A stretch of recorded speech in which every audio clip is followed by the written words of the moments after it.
So hello everybody, welcome back to my YouTube channel guys. So this is महिमा Rajput and आज से जो हम सीरीज ऑफ लेक्चर स्टार्ट करने वाले हैं वो वॉल्वुलर हार्ट डिजीज पर स्टार्ट करने। सबसे पहले मैं आपको बताऊंगी वॉल्स क्या होते हैं। सो जो वॉल्स होते हैं हमारे हार्ट में वो ब्लड के फ्लो को कंट्रोल करते हैं हमारे हार्ट में, ठीक है। हमारे हार्ट के आपने एनाटॉमी में पढ़ा होगा, हमारे हार्ट में 4 चैम्बर्स होते हैं, ठीक है। Right atria, right ventricle, left atria, left ventricles, ठीक है। अब क्या होता है कि जो राइट एट्रिया और राइट वेंट्रिकल होता है उन दोनों के बीच में जो वॉल्स होता है उसे ट्राइकस्पिड वॉल बोलते हैं। लेफ्ट एट्रिया और लेफ्ट वेंट्रिकल के बीच में जो वॉल होता है उन दोनों वॉल्स को उन दोनों चैम्बर्स के बीच में कौन सा वॉल होता है? बाइकस्पिड वॉल होता है, ठीक है। अब क्या होता है कि राइट वेंट्रिकल्स के बीच में अब ब्लड कैसे फ्लो होता है? राइट सुपीरियर और इंफीरियर वेना कावा ब्लड को लेकर के आते हैं हमारे राइट एट्रिया में। राइट एट्रिया से ब्लड जाता है राइट वेंट्रिकल में, किसके थ्रू? ट्राइकस्पिड वॉल के थ्रू। फिर जो राइट वेंट्रिकल है, राइट वेंट्रिकल से ब्लड जाता है हमारा पल्मोनरी आर्टरी के थ्रू लंग्स में प्योरीफाई होने, और कौन से वॉल के थ्रू जाता है? पल्मोनरी वॉल के थ्रू। देन क्या होता है? लंग से हमारा जो ब्लड होता है वो कहाँ पर जाता है? हमारे लेफ्ट एट्रिया में जाता है, ठीक है। अब क्या होता है? लेफ्ट एट्रिया से लेफ्ट वेंट्रिकल में जो ब्लड जाता है वो बाइकस्पिड वॉल के थ्रू जाता है। अब लेफ्ट वेंट्रिकल से जो ब्लड जाता है वो एरोटिक वॉल के थ्रू जाता है हमारी पूरी बॉडी में सर्कुलेट होने, ठीक है।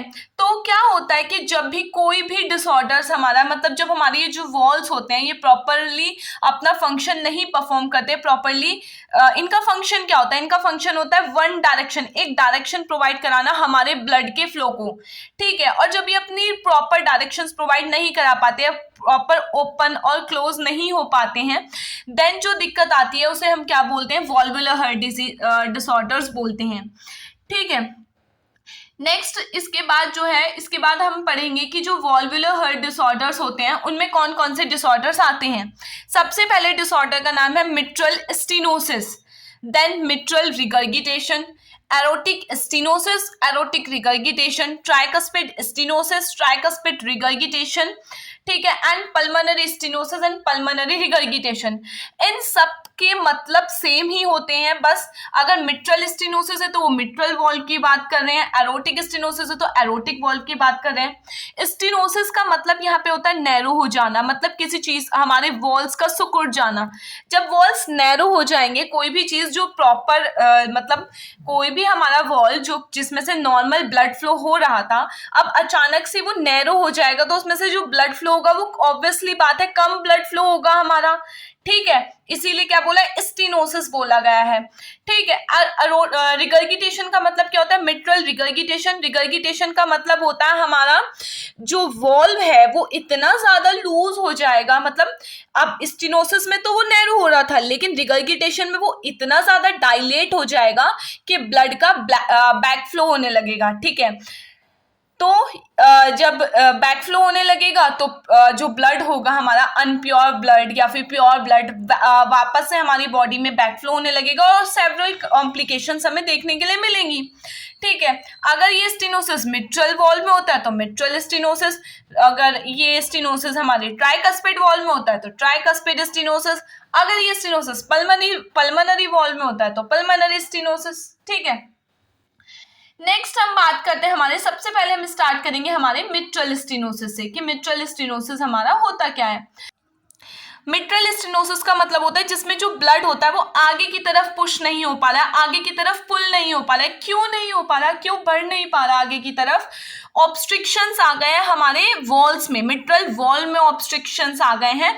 मिट्रल वॉल बहुत ज्यादा नैरो हो गया है जिस वजह से हमारा जो ब्लड है वो लेफ्ट एट्रिया से लेफ्ट वेंट्रिकल में नहीं जा पा रहा है, और जब वो लेफ्ट एट्रिया से लेफ्ट वेंट्रिकल में नहीं जा पा रहा है तो जो ब्लड फ्लो होगा हमारी पूरी की पूरी बॉडी को, क्योंकि लेफ्ट एट्रिया से ब्लड लेफ्ट वेंट्रिकल में, लेफ्ट वेंट्रिकल से किस में जाता है? अरोटा में जाता है, और अरोटा से हमारी पूरी बॉडी में सर्कुलेट होता है ब्लड, तो पूरी बॉडी में वो ब्लड सर्कुलेट ही नहीं हो पा रहा है और ऑब्स्ट्रिक्शंस आ रहे हैं हमारी, ठीक है।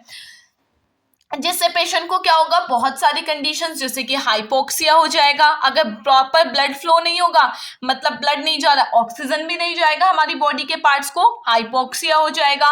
पेशेंट को अनीमिया हो जाएगा, ठीक है, ये सारी चीजें, पेशेंट को प्रॉपर न्यूट्रिशन नहीं मिलेगा। इसके अलावा जब वो बैक फ्लो होगा तो क्या हो जाएगा, जो लेफ्ट एट्रिया है हमारा, लेफ्ट एट्रिया में बहुत ज्यादा ब्लड का कलेक्शन हो जाएगा। ब्लड का कलेक्शन हो जाएगा तो वो डायलेट हो जाएगा, पल्मोनरी एडीमा हो जाएगा, क्योंकि लेफ्ट एट्रिया कहाँ से ब्लड रिसीव कर रहा है हमारा, पल्मोनरी वेन से रिसीव कर रहा है।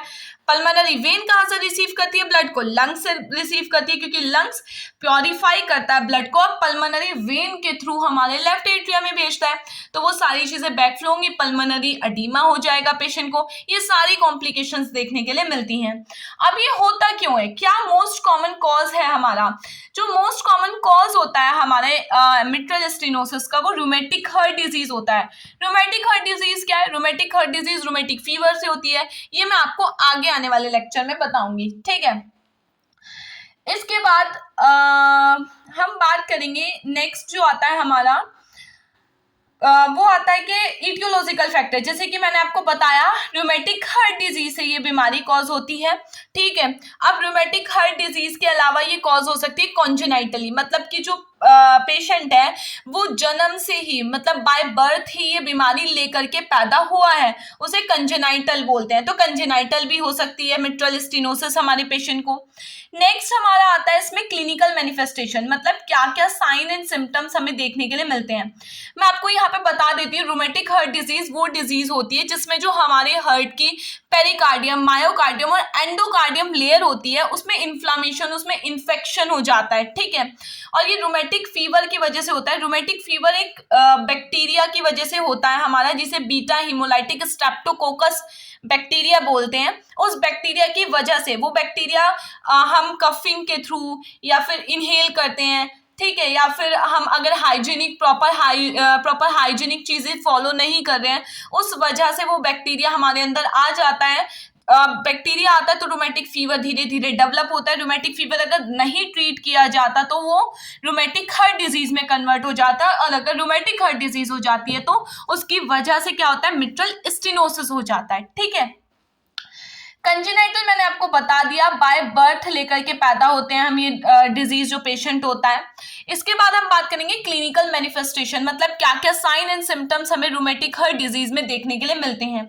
जैसे कि सबसे पहला जो सिम्टम्स आता है वो ब्रीथलेसनेस होता है, पेशेंट हमारा बहुत ही मुश्किल से सांस ले पाता है, डिस्निया की कंडीशन हो जाती है।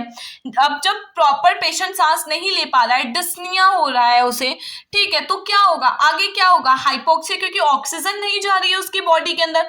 जब उसकी बॉडी के अंदर ऑक्सीजन नहीं जा रही है, टिश्यूज को ऑक्सीजन नहीं मिल रही, हाइपोक्सिया। हाइपोक्सिया का मतलब होता है लैक ऑफ ऑक्सीजन हो जाना, ठीक है।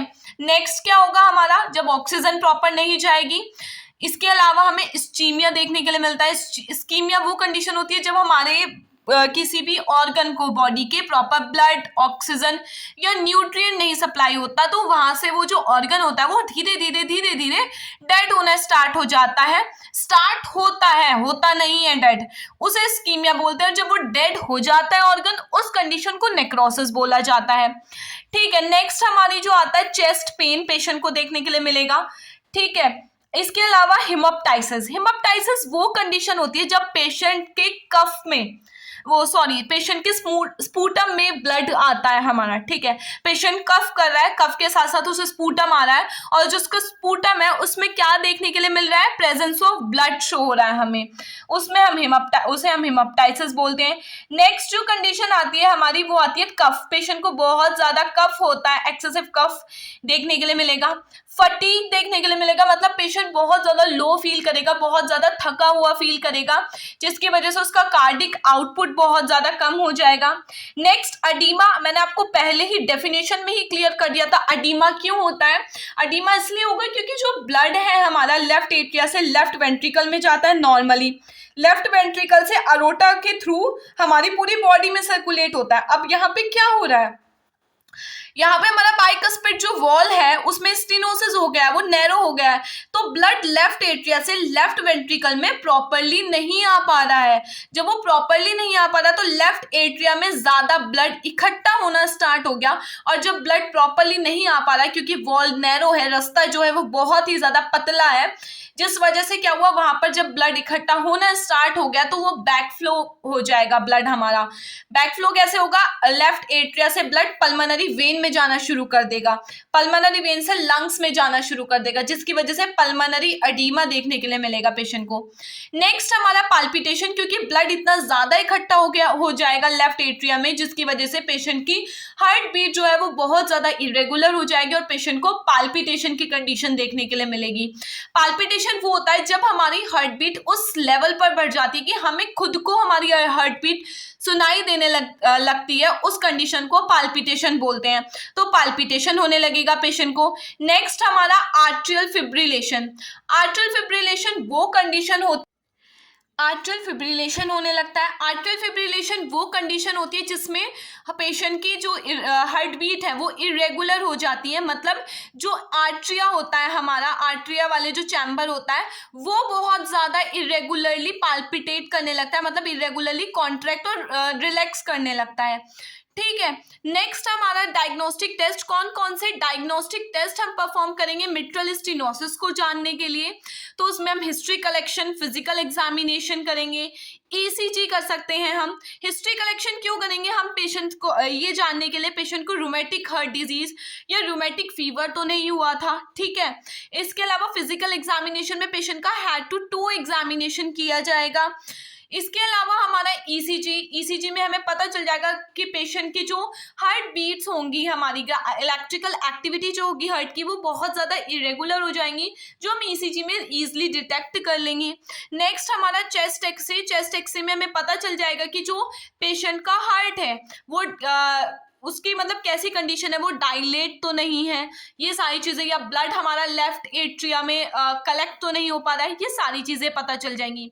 ईको में हम ये पता लगा लेंगे कि हार्ट के चैम्बर्स कैसे हैं, उनकी कंडीशंस कैसी है, वॉल्स कैसे हैं, वॉल्स अगर नैरो हुआ है, मिट्रल स्टेनोसिस हुआ है तो किस लेवल पर हुआ है, ये सारी चीज़ें हम डिटेक्ट कर लेंगे ईको में, क्योंकि ईको में हमारी पूरी की पूरी पिक्चर आ जाती है हार्ट की।